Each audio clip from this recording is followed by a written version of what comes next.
देखो है ना। अब अपने को स्पेसिफिकली वो पार्ट बचे हुए हैं जो कि आप लोगों के नए पार्ट्स ऐड ऑन किए हैं। पहले लॉ का पेपर 100 मार्क्स का नहीं होता था, it used to be only of 60 marks. Now the law का पेपर इज ऑफ 100 मार्क्स। तो पैटर्न में क्या क्या चेंजेस हुए हैं कि सर सिलेबस में अपार्ट फ्रॉम जो हमने दिसंबर अटेम्प्ट वालों के साथ में पढ़ा, उसके अलावा 3 और मेजर टॉपिक्स सीए इंटर से सीए फाउंडेशन में आ गए हैं।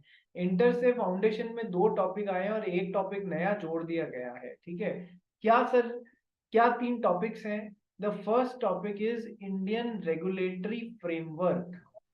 First topic is Indian regulatory framework. ठीक है, कि सर इसमें क्या क्या पढ़ना पड़ेगा? कि सर लॉ का इंट्रोडक्शन है, it is basically the introduction of law, what law is all about and laws कितने तरीके के होते हैं इंडिया में, ये सब है। तो कि सर मीनिंग ऑफ लॉ क्या है, types of laws in India कौन कौन से हैं, सोर्सेज ऑफ लॉ क्या है, कि लॉ कहाँ कहाँ से बनता है, क्या क्या सोर्सेज हैं लॉ के बनने के, लॉ को बनाने की प्रोसेस क्या है। उसके अलावा ये एक बार लॉ बन गया तो उस लॉ को एनफोर्स कौन कराता है, वो एजेंसीज कौन सी हैं। Major regulatory bodies, regulatory bodies यानी कि जैसे आपका फैन होता है, फैन को, फैन में के साथ में जनरली एक रेगुलेटर भी दिया हुआ होता है। रेगुलेटर क्या काम करता है, उस फैन की स्पीड को कंट्रोल करने का काम करता है, रेगुलेट करने का काम करता है कि फैन 1 नंबर पे दौड़ेगा, 2 पे चलेगा, 3 पे चलेगा, 4 पे, 5 पे, किस स्पीड पे चलना है ये रेगुलेटर डिसाइड करेगा। उसी तरीके से किसी पर्टिकुलर सेक्टर का रेगुलेटर उस सेक्टर को रेगुलेट करने का काम करेगा, यानी कि उसके जो पार्टिसिपेंट्स है उसको किस तरीके से बिहेव करना है ये उस सेक्टर का रेगुलेटर डिसाइड करेगा। फॉर एग्जांपल बैंकिंग सेक्टर जो इंडिया का है उसका रेगुलेटर कौन है भाई, सबने पढ़ा होगा आपने, who is the regulator of the banking sector in India? RBI। Definitely reserve bank of India. ठीक है, और इसके अलावा आरबीआई जो है ये बैंकिंग सेक्टर को तो करता ही है रेगुलेट, उसके अलावा मनी मार्केट को भी यही रेगुलेट करता है। मनी मार्केट और कैपिटल मार्केट के बीच में डिफरेंस ध्यान है आपको, being a student of commerce? Do you know what is the difference between the money market and capital market, Riya? नहीं था झील, तूने हाँ हिलाया था, हाँ में सर हिलाया था, ध्यान है? सब मालूम है क्या है, याद नहीं आ रहा इसका एक्चुअल डिफरेंस, मतलब अच्छा क्या मनी मार्केट कोई बात क्या। नहीं, पेटी नहीं सर। नहीं ध्यान है, चलो मैं बता देता हूँ। मनी देखो, मान लो तुम एक बिजनेस एंटिटी को रन कर रहे हो, उस बिजनेस एंटिटी को है ना पैसे की जरूरत पड़ रही है, तो वो या तो वो पैसा मनी मार्केट से ले सकते हैं या फिर वो पैसा कैपिटल मार्केट से ले सकते हैं। यदि तुम्हारी बिजनेस एंटिटी को शॉर्ट टर्म के लिए पैसे की रिक्वायरमेंट है तो वो मनी मार्केट से पैसा उठाएगी, और यदि तुम्हारी बिजनेस को लॉन्ग टर्म के लिए पैसे की जरूरत है तो वो कैपिटल मार्केट से उठाएगी। ये फर्क होता है। तो शॉर्ट टर्म यानी कि सर कहीं से ओवरड्राफ्ट ले लिया, या फिर 1 साल से कम, शॉर्ट टर्म का मतलब क्या होता है, 1 साल तक के जो भी आपने लोन्स लिए हैं या जो भी पैसे की रिक्वायरमेंट है वो जहां से पूरी की जाती है उसे मनी मार्केट कहा जाता है। और कैपिटल मार्केट जहां से आप अपने लॉन्ग टर्म की रिक्वायरमेंट जो पैसे की होती है उसको पूरा करते हो। तो RBI is the regulator not only of the banking sector as well as of the money market as well. समझ में आ गया? छोटी मोटी रेट्स कभी भी सीआरआर एसएलआर ये सब बदलनी होती है तो ये कौन बदलता है? कि सर ये तो आरबीआई बदलता है। सुना होगा ना आपने कि सर ब्याज रेट महंगी हो गई, होम लोन महंगा हो गया, ब्याज रेट सस्ती हो गई, एफडी पे कम इंटरेस्ट मिल रहा है, वगैरह वगैरह। तो ये सब कौन डिसाइड करता है सर? ये आरबीआई डिसाइड करता है। ठीक है, जहां तक कैपिटल मार्केट लॉन्ग टर्म पैसे की रिक्वायरमेंट है वो हम कैपिटल मार्केट से पूरी करते हैं। सर उसका रेगुलेटर कौन होता है? कि sir SEBI, securities and exchange board of India. SEBI is the market regulator for your capital market. तो यार समझो, किसी भी कंपनी को लॉन्ग टर्म पैसे की जरूरत है और वो अपने आप को लिस्ट कराना चाह रही है, तो वो शेयर मार्केट बीएससी एनएससी यहाँ सब का रुख करेगी। इसको कौन रेगुलेट करता है लॉन्ग टर्म के मार्केट को, कैपिटल मार्केट को? कि सर सेबी रेगुलेट करती है। ठीक है, तो ये कैपिटल मार्केट रेगुलेटर, ये मनी मार्केट रेगुलेटर। बात समझ में आ गई? सिंपल है ना? ये है ना, ये छोटा सा सवाल जो कंसेप्ट है ना, ये बड़े बड़े इंटरव्यूज में पूछा जाता है और वहां पर बच्चे को यदि बेसिक कंसेप्चुअल नॉलेज नहीं होती है तो उसका मतलब जीरो अंडा पाई। ठीक है, तो अब रेगुलेटर का काम क्या है कि सर इस मनी मार्केट या बैंकिंग सेक्टर और कैपिटल मार्केट या फिर और भी रेगुलेटर्स हम पढ़ेंगे अभी, सर उस पर्टिकुलर अरीना को जिसको वो रेगुलेट कर रहे हैं, उसके जो भी स्टेक होल्डर्स हैं उन सबको ये रेगुलेट करेगा। फॉर एग्जांपल सेबी जो है सर कंपनीज को भी रेगुलेट करते हैं जिनको स्टॉक मार्केट में पैसा लिस्ट होके पैसा उठाना होता है। सर ये उनको भी रेगुलेट करते हैं जो कंपनीज को बीएससी और एनएससी पे लिस्ट कराते हैं, जिनको बोलते हैं merchant bankers. Merchant bankers normal bankers नहीं होते हैं, नॉर्मल बैंक्स नहीं होते हैं। मर्चेंट बैंकर्स या इन्वेस्टमेंट बैंकर्स वो बैंकर्स होते हैं जो किसी कंपनी और सेबी के बीच में ब्रिज का काम करते हैं, कनेक्ट करने का काम करते हैं। किसी भी कंपनी को आईपीओ लाना हो या राइट्स इशू लाना हो, ठीक है, उसको या मर्जर एंड एक्विजिशन कराना हो एक दूसरी कंपनी के साथ में, तो sir who will help them? Sir इन दोनों के बीच में मर्चेंट बैंकर होगा जो सभी के साथ में कोऑर्डिनेट करके इस कंपनी को लिस्ट कराएगा। ठीक है, तो सर बहुत सारे प्लेयर्स होते हैं, कंपनी हो गया, मर्चेंट बैंकर हो गया और शेयर होल्डर्स हो गए। इन सबको कौन रेगुलेट करेगा कैपिटल मार्केट में? कि सर सेबी रेगुलेट करेगा। क्या सेबी सारी कंपनीज जो भी शेयर्स इशू करती हैं उनको कंट्रोल करता है? क्या सेबी सारी कंपनीज जो शेयर्स इशू करती हैं उनको रेगुलेट करता है? नहीं सर। कंपनीज, अपन ने टाइप्स ऑफ कंपनीज पढ़ते वक्त पढ़ा था ना कि सर लिस्टेड कंपनी होती है और अनलिस्टेड कंपनी होती है। लिस्टेड कंपनी जो अपनी शेयर्स को स्टॉक मार्केट पे लिस्ट कराती है। अनलिस्टेड कंपनी सर शेयर्स तो उसने भी इशू किए हैं लेकिन उसने अपने आप को किसी रिकॉग्नाइज्ड स्टॉक एक्सचेंज पे लिस्ट नहीं कराया है। तो सर सेबी का ताल्लुकात केवल यहाँ तक है, लिस्टेड कंपनीज तक से। बात समझ गए? यस और नो? तो ये कुछ कुछ बातें हैं, रेगुलेटर वर्ड समझाने के लिए मैं पिछले 10 मिनट से आपको समझाया जा रहा हूँ। ठीक है, तो सर इंडियन रेगुलेटरी फ्रेमवर्क, ठीक है, कैसे चीजों को रेगुलेट किया जाएगा, लॉ को, लॉ मतलब क्या होता है, लॉ कितने टाइप्स का होता है, लॉ कहाँ से बनता है, लॉ को बनाने की प्रोसेस क्या है, लॉ को एक बार बन गया तो उनको कौन सी एजेंसीज एनफोर्स कराएगी, कौन कौन सी मेजर रेगुलेटरी बॉडीज हैं, और भी एक दो टॉपिक हैं इसमें। समझ में आया? फर्स्ट इंट्रोडक्टरी चैप्टर, ये शुरुआत से ये चैप्टर होना इतना ज्यादा इंपॉर्टेंट नहीं है, बस बेसिक कंसेप्ट्स हैं। अब तुम लोग लॉ पढ़ते हुए इतना टाइम हो गया, नहीं तो अब नए बच्चे हैं उनको पहले ये तो पता होना चाहिए कि लॉ क्या होता है, क्या पढ़ रहे हैं, क्यों एज ए चार्टर्ड अकाउंटेंट आपको लॉ पढ़ने की जरूरत है। तो ये एक चैप्टर जो है ये नए उसमें करिकुलम में, नए सिलेबस में डाल दिया गया है। नंबर 1, तो 3 नए चैप्टर्स आए भैया। एक तो ये टोटली नया ही आया है, इंडियन रेगुलेटरी फ्रेमवर्क, ये तो पूरा नया ही आया है। ठीक है, सेकंड चैप्टर जो है वो इंडियन कॉन्ट्रैक्ट एक्ट 1872 का कुछ पोर्शन आपके, it was in CA foundation earlier, which was section 1 to section 75 of the Indian Contract Act। Shetty कौन से होते हैं ये सेक्शंस? शेट्टी भूल गई इसको। यार पार्टी खत्म 1 महीने पहले ही हो गई थी, अब आप उस पार्टी के नाम से बिल नहीं फाड़ सकते हो। ठीक है, और कुछ पोर्शन जो था वो सीए इंटर में आता था, विच वाज स्पेशल कॉन्ट्रैक्ट्स। ठीक है, सेक्शन 1 टू 75 क्या थे? General principles of contracts. General principles of contract.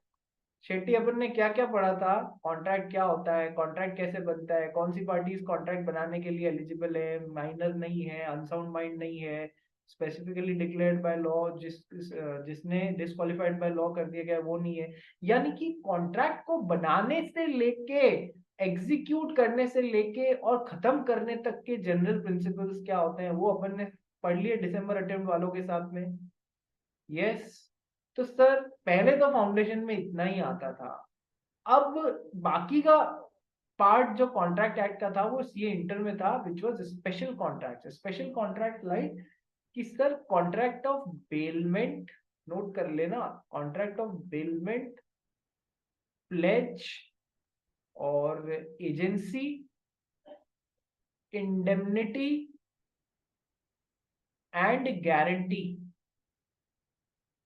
ये 5 ऐसे कॉन्ट्रैक्ट्स हैं जो स्पेशल कॉन्ट्रैक्ट्स हैं, जो बेस्ड तो जनरल प्रिंसिपल्स पे ही होते हैं। रूल्स तो ये सारे लगेंगे, कॉन्ट्रैक्ट बनाने से लेके कॉन्ट्रैक्ट डिस्चार्ज होने तक के रूल्स तो जनरल, ये तो सारे कॉन्ट्रैक्ट्स में ही लगेंगे।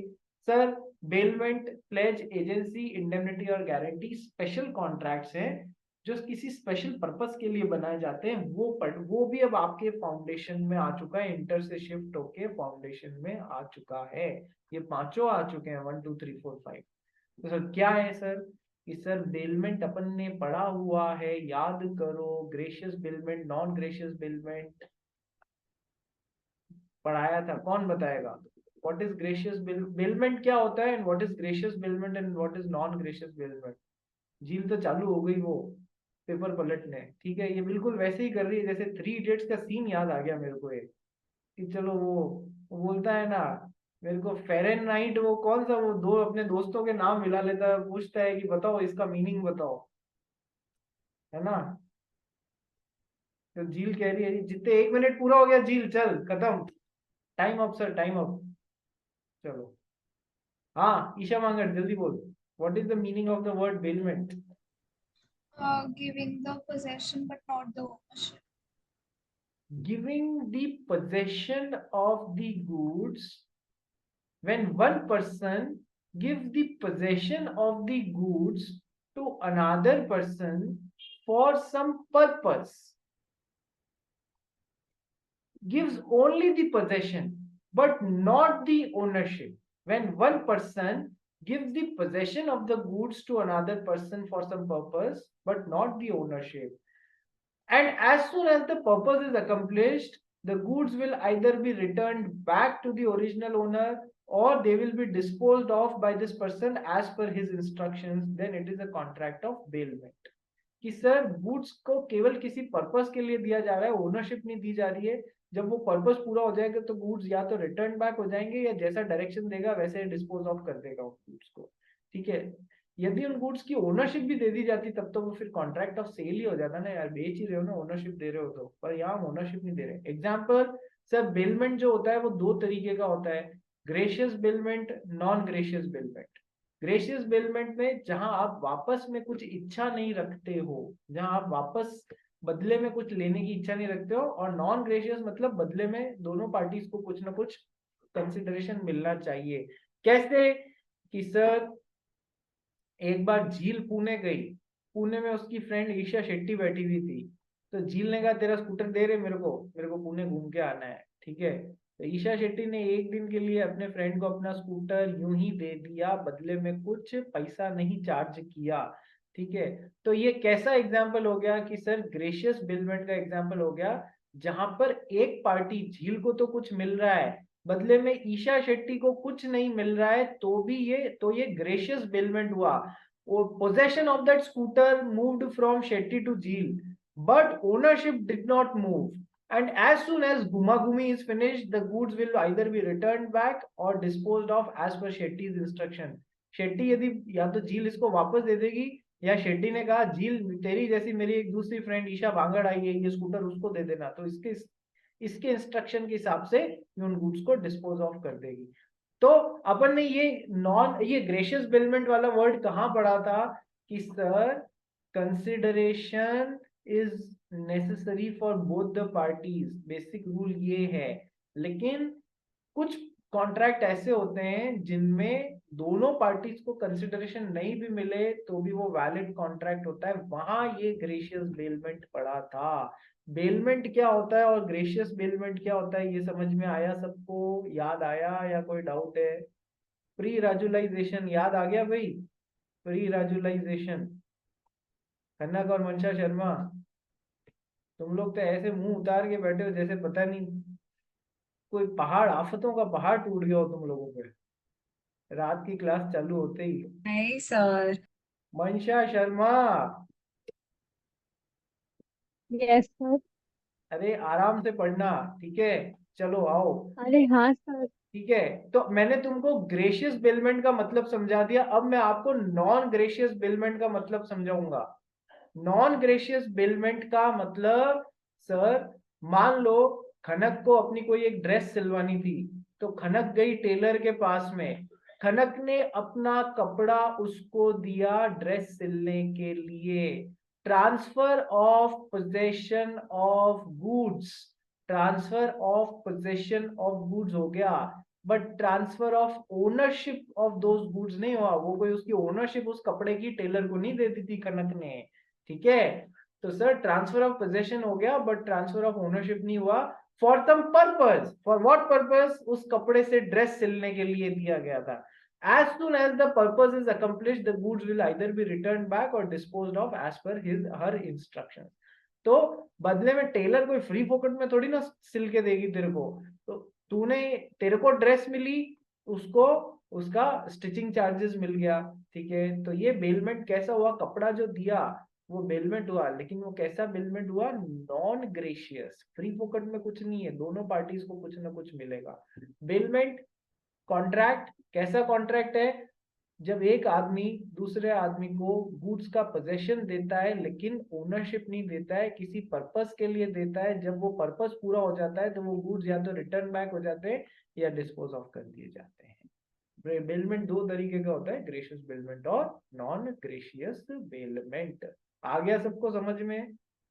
ठीक है, मैं जस्ट आज इंट्रोडक्टरी बातें कर रहा हूँ आपके साथ में ताकि वापस ट्रैक पे आ जाओ, बहुत टाइम हो गया रात की क्लास की आदत छूटे हुए, ठीक है? चलो आ जाओ। तो सर मैंने आपको बोला था कि आपके 4-5 तरीके के आपको स्पेशल कॉन्ट्रैक्ट्स पढ़ने पड़ेंगे। बेलमेंट पढ़ लिया, समझा भी दिया, अब वहां पढ़ने का काम बाकी है। प्लेज, प्लेज क्या होता है? Pledge is a special type of bailment. Pledge is a special type of bailment. क्या होती है प्लेज की कहानी? देखो, एक बार रिया बहुत, क्या कहते हैं, धन्ना सेठ है। धन्ना सेठ समझते हो? धन्ना सेठ समझते हो? एल, तो रिया बहुत धन्ना सेठ है। धन्ना सेठ की आदतें भी धन्ना सेठ वाली ही होती हैं। धन्ना सेठ वाली होती है मतलब बहुत ज्यादा खर्चीली है, ठीक है? अब रिया को पैसे की जरूरत पड़ गई, आदतें ऐसी है, तो रिया पहुंची एक मनी लेंडर के पास में, ठीक है? मनी लेंडर के पास में इसने अपने कुछ मूवेबल आइटम्स को गिरवी रख दिया। गिरवी रख दिया, गिरवी रख दिया मतलब प्लेज कर दिया, ठीक है? तो प्लेज इज और एज अ सिक्योरिटी उसने अपने कुछ मूवेबल आइटम्स को यहाँ पर गिरवी रख दिया। क्या? अपॉन अ कॉन्ट्रैक्ट कि जब वो पैसा चुकाएगी तो मूवेबल आइटम्स इसको वापस रिटर्न बैक कर दिए जाए, ठीक है सर? तो सर इस कॉन्ट्रैक्ट में क्या हुआ? ये प्लेज का कॉन्ट्रैक्ट है। मैंने कहा कि सर गुड्स जो हैं वो एक पर्पस के लिए रिया से मनी लेंडर के पास में चले गए। क्या पर्पस के लिए? कि सर पैसा लेके सिक्योरिटी देने के पर्पस के लिए। गुड्स का पोजेशन एक पर्सन से दूसरे पर्सन के पास में चला गया, गुड्स की ओनरशिप अभी तक नहीं गई है, और जब उन गुड्स को के पोजेशन को देने का पर्पस पूरा हो जाएगा तब वो गुड्स रिटर्न बैक कर दिए जाएंगे या as per her instructions dispose of कर दिए जाएंगे। तो sir pledge is a special sort of bailment. Bailment की सारी बातें इसमें पूरी हो रही हैं। Pledge is a special sort of bailment which is specifically for the purpose of giving security। कोई चीज गिरवी रखने के लिए, सिक्योरिटी देने के लिए ये प्लेज है। तो बेलमेंट ही, ओनरशिप नहीं दे रहे हो, केवल उन गुड्स का पोजीशन दे रहे हो फॉर सम पर्पस। क्या purpose? For the purpose of giving security. अब जब वो आप पैसा चुका देगी तो गुड्स वापस मिल जाएंगे, ठीक है? तो सर बेलमेंट पढ़ लिया, स्पेशल कॉन्ट्रैक्ट, कॉन्ट्रैक्ट बनाने वाली सारी बातें पूरी होंगी, जैसे कि रिया साउंड माइंड की होनी चाहिए, मेजर पर्सन होनी चाहिए, नॉट डिस्क्वालिफाइड बाय लॉ होनी चाहिए, ठीक है। सारी बातें, दोनों पार्टीज को कुछ ना कुछ कंसिडरेशन मिलना चाहिए। तो ए टू जेड सारी बातें जो कॉन्ट्रैक्ट एक्ट के बेसिक जनरल प्रिंसिपल्स पढ़े हैं वो सारे यहाँ लगने ही है। स्पेशल कॉन्ट्रैक्ट्स है तो बेस तो जनरल प्रिंसिपल्स में ही होंगे ना, ठीक है। तो सर हमने पढ़ लिया, बेलमेंट समझ लिया, प्लेज समझ लिया, एजेंसी तो आप लोग समझते ही हो, agent principal agent relationship, it's a special type of contract. Principal होता है हर जगह पहुंच के अपना काम नहीं कर सकता है तो वो अपने बिहाफ पे एक्ट करने को एक एजेंट अपॉइंट करता है, अपने बिहाफ पे एक्ट करने को वो एजेंट अपॉइंट करता है। एजेंट जो थर्ड पार्टी के साथ में कॉन्ट्रैक्ट बनाता है, ठीक है, एजेंट जो थर्ड पार्टी के साथ में कॉन्ट्रैक्ट बनाता है सर, वो उससे एक्चुअल में थर्ड पार्टी और इस प्रिंसिपल को बाइंड कर रहा होता है। सो प्रिंसिपल एजेंट रिलेशनशिप जो एजेंसी रिलेशनशिप है, it is yet another type of special contract. समझ में आया? Bailment, pledge, agency. कुछ चीजें ऐसी होती हैं जिन्हें आप एजेंट के थ्रू करवा सकते हो और कुछ चीजें ऐसी होती हैं जो एजेंट के थ्रू नहीं करवा सकते, केवल प्रिंसिपल को खुद को ही करना पड़ेगा। जैसे कि मनसा शर्मा की एक कलकत्ता में जमीन थी, अब ये मुंबई से रोज उस जमीन को बेचने के लिए नहीं जा सकती थी, तो इसने मिस्टर एक्स को कलकत्ता में अपना एजेंट अपॉइंट किया कि 5 लाख रुपए तक में यदि ये जमीन बिके तो इसको बेच देना, आपको मेरी तरफ से अथॉरिटी है, मैं आपको अपना एजेंट अपॉइंट कर रही हूँ। तो सर काम आसान हो गया, एजेंट जैसे उसका बेच सकता है उसका माल, ठीक है, एजेंसी रिलेशनशिप इन दोनों के बीच में कॉन्ट्रैक्ट बन गया। लेकिन कुछ काम ऐसे होते हैं जो प्रिंसिपल को खुद को करने होते हैं, वो किसी एजेंट को अपॉइंट नहीं कर सकता। जैसे कि contract involving personal skills, singing, painting, dancing. Lata Mangeshkar के साथ में कॉन्ट्रैक्ट बनाया है कि आके 5 रात टाउन हॉल में गाना है, तो लता मंगेशकर अपनी असिस्टेंट एजेंट को थोड़ी भेज सकती है, जा मेरी जगह तू गा के आ जा, ऐसा थोड़ी चलेगा, ठीक है। या फिर मान लो पुलकित की शादी है, पुलकित तो है नहीं पर उसके ऊपर एग्जाम्पल जरूर ले सकते हैं। मान लो पुलकित की शादी हो रही है, पुलकित को कोई काम याद आ गया, ठीक है, पुलकित ये थोड़ी बोल सकता है ए भाई मेरी जगह तू जाके कबूल है बोल के आ जा, ऐसे नहीं चलेगा, ठीक है, मेरी जगह तू जाके फेरे लेके आ जा, ऐसे नहीं चलेगा। कुछ काम कॉन्ट्रैक्ट इन्वॉल्विंग पर्सनल स्किल्स और the contracts which are of personal nature, उनमें आप काम करने के लिए एजेंट अपॉइंट नहीं कर सकते, या किस हद तक कर सकते हैं, लॉ के दायरे में रह के कर सकते हो, ठीक है। तो सर 3 स्पेशल कॉन्ट्रैक्ट्स पढ़ लिया अपन ने, कैसे कि सर बेलमेंट पढ़ लिया, प्लेज पढ़ लिया, प्लेज कुछ नहीं है, special top type of bailment ही है, एजेंसी देख लेंगे, समझा हुआ तो है ही आपको।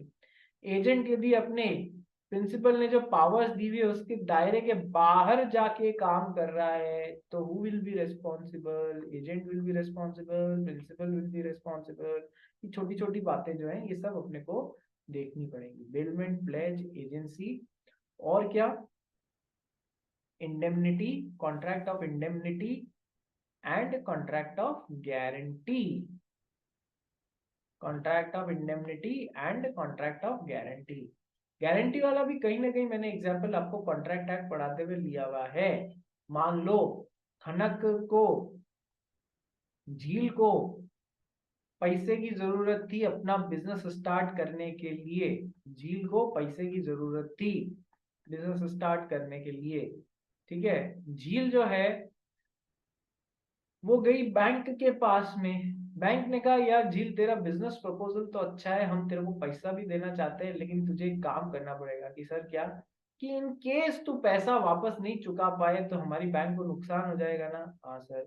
कि तू एक काम कर, तू किसी एक गारंटर को ले आ जो तेरे बिहाफ पे हमें गारंटी दे कि यदि तू फेल हो गई पैसा चुकाने में तो वो गारंटर जिसने तेरे बिहाफ पे गारंटी ली है वो हमें पैसा चुकाएगा। बात समझ आ गई? What is the contract of guarantee? इस सर प्राइमरी जो ड्यूटी होती है वो झील की होती है पैसा चुकाने की, गारंटर की कैसी ड्यूटी होती है कि सर सेकेंडरी ड्यूटी होती है पैसा, इन केस द जिसकी प्राइमरी ड्यूटी है वो फेल हो जाए तो सेकेंडरी ड्यूटी किसकी है सर? गारंटर की। तो गारंटर क्या करता है यार? किसी और के बिहाफ पे गारंटी देता है किसी और को, इन केस यदि ये फेल हो गया तो मैं चुकाऊंगा आपको पैसा। That is what is the contract of guarantee. ये तो क्या बैंक का। ऐसा भी तो हो सकता है, मान लो ईशा शेट्टी ने एक बिजनेस चालू किया, कोई प्रोडक्शन करती है किसी चीज का, ठीक है, झील को उसी चीज की जरूरत है। मान लो ये वुलन वुलन कपड़ों का व्यापार करती है, प्रोडक्शन करती है, झील को वुलन कपड़े होलसेल मतलब खूब सारे क्वांटिटी में चाहिए थे इसको आगे बेचने के लिए। तो अब ईशा शेट्टी ने कहा झील यार मैं आपको जानती नहीं हूँ, मैं आपको कैसे माल दे दूं, आप पैसा लेके भाग जाओगे, 1 महीने बाद मैं आपको कहाँ ढूंढूंगी, तो क्यों ना एक ऐसे आदमी से आप गारंटी दिलवा दो जिसको मैं भी जानती हूँ आप भी जानते हो। तो झील की और ईशा शेट्टी दोनों को खनक जानती थी, खनक झील की अच्छी मित्र भी थी, तो खनक ने गारंटी ले लिया इसके बिहाफ पे, झील के बिहाफ पे ईशा शेट्टी को गारंटी दे दी यदि ये नहीं चुकाती है 1 महीने में तो मैं आपको पैसा चुकाऊंगी। ऐसा भी हो सकता है। So this is the contract of guarantee. इसके अपने को नियम पढ़ने रहेंगे। और एक होता है contract of indemnity. Indemnity to make good the losses. What is the meaning of the word indemnity? Indemnity word का मतलब होता है to make good the losses, to make good the losses, ठीक है, cause due to actions of any third person. Jheel क्या हुआ बोल? Sir indemnity insurance के लिए भी होता है ना, कि हम अगर इंश्योरेंस ले कोई प्रॉपर्टी का और हमारा लॉस हो जाए तो फिर हाँ वो एक गारंटी और insurance, assurance. insurance contracts are contracts of indemnity. Yes, that is absolutely right sir। अपन क्या करते हैं, मान लो मनसा शर्मा के पास में एक स्कूटर है, ठीक है, 2 व्हीलर है, तो अब हम उस स्कूटर पे इंश्योरेंस कंपनी से इंश्योरेंस पॉलिसी ले लेते हैं। यस सर, इंश्योरेंस पॉलिसी ले लेते हैं, ठीक है सर। ये जो इंश्योरेंस पॉलिसी है it's a contract of indemnity to make good the losses. Insurance company is promising you to make good the losses caused to your scooter either by the conduct of a third party or by your own conduct। कैसे कि sir third party आई तेरे scooter को टक्कर मार के वो तो भाग गई, तो उस नुकसान को कौन पूरा करेगा? इंश्योरेंस कंपनी पूरा करेगी to make good the losses. Fire insurance का कितनी बार मैं एग्जांपल ले चुका हूं। और अपन ने तो इंश्योरेंस कॉन्ट्रैक्ट को क्या बोलते हैं सर? कंटिंजेंट कॉन्ट्रैक्ट भी तो बोलते हैं, कंटिंजेंट कॉन्ट्रैक्ट्स, ठीक है। आग लगेगी तो पैसा देना पड़ेगा, नहीं लगेगी तो कोई पैसा नहीं देना पड़ेगा। एक्सीडेंट होएगा तो स्कूटर रिपेयर का पैसा देना पड़ेगा, नहीं होगा तो नहीं देना पड़ेगा। But basically indemnity is to make good the losses का कॉन्ट्रैक्ट, ठीक है, स्पेशल कॉन्ट्रैक्ट है। तो कौन से 5 और भी एक आध कोई आ सकता है तो देख लेंगे, मेजर यही है, bailment, pledge, indemnity, guarantee, agency, ठीक है, ये 5 स्पेशल कॉन्ट्रैक्ट। तो अब कॉन्ट्रैक्ट एक्ट पूरा आ गया 100 नंबर के हिसाब से। अब कॉन्ट्रैक्ट एक्ट का वेटेज और ज्यादा बढ़ने वाला है क्योंकि पूरी डिटेल में है, 1 2 3 4 5 फुल डिटेल में, ठीक है, ठीक है सर। नेक्स्ट क्या कि सर सबसे पहला तो आ गया इंडियन रेगुलेटरी फ्रेमवर्क, नया चैप्टर, ठीक है सर। लॉ क्या होता है, लॉ के स्टूडेंट्स को पता होना चाहिए लॉ कैसे बनता है, कितने लॉ होते हैं। नेक्स्ट कॉन्ट्रैक्ट एक्ट में से स्पेशल कॉन्ट्रैक्ट्स वाला पार्ट आके ऐड हो गया। नेक्स्ट थर्ड पार्ट, अरे यार, negotiable instruments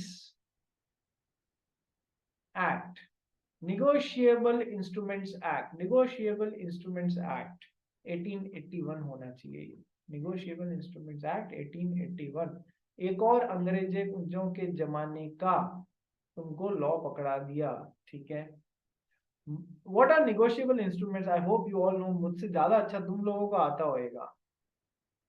what are negotiable instruments? कि सर जब साड़ी खरीदने जाते हैं तो दुकान वाले का निगोशिएट कर करके उसकी ऐसी तैसी मट्टी पलीत कर देते हैं। That is what is negotiation. तो उससे कुछ रिलेटेड बार्गेनिंग। बार्गेनिंग से रिलेटेड है, देखा बोला बच्चा, बार्गेनिंग से रिलेटेड है। ईशा बांगर, तेरे हिसाब से क्या होना चाहिए? निगोशिएबल इंस्ट्रूमेंट्स एक्ट रोकता होएगा लेडीज को हद से ज्यादा निगोशिएट करने से, ऐसा कुछ होता है इसमें? सर एक लिमिट सेट करती हुई। एक लिमिट सेट कर देते हैं कि भाई इससे ज्यादा लेडीज निगोशिएट नहीं कर सकते हैं। ठीक है रिया? सर। हम्म, हाँ सर। हाँ सर। अच्छा, झील, ईशा बांगर, रिया, कौन बचा यार? कनक और मंशा शर्मा, तुम भी अपना ज्ञान दे दो भाई मेरे को।